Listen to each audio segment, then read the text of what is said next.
I have a question.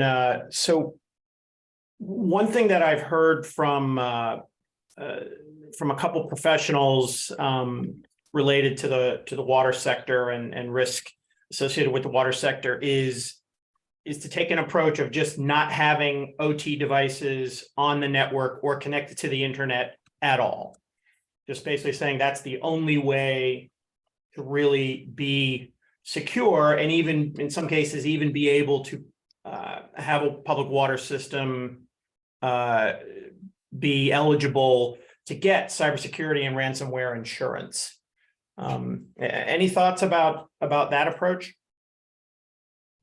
Well, I mean, I think that's like, the old school OT thing was just air gap it and highly secure it and protect it. And inevitably, if you can manage that without it, inevitably there are systems on operational networks and BMSs and whatever that end up needing to communicate or pass data up. So it's a bit of a brute force solution. They're not plugging into the internet part, like having your OT network plugged directly into the internet. That's always a no-go, right? You never want to do that, right?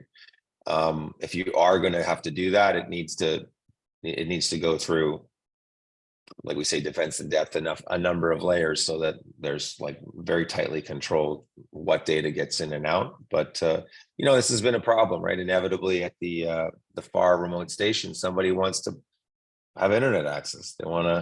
We don't get good coverage here, and somehow there's a maybe fiber line into the building, and then someone says, well, I want to plug that in, and not really thinking, they plug it into the same network that the OT devices are on, and they find a way to connect that out to the enterprise network or out to the internet. And we've seen lots of cases where, whether or not your policy is that you can't have devices connected to the internet, it ends up connected to the internet. So, but it is one way to do it,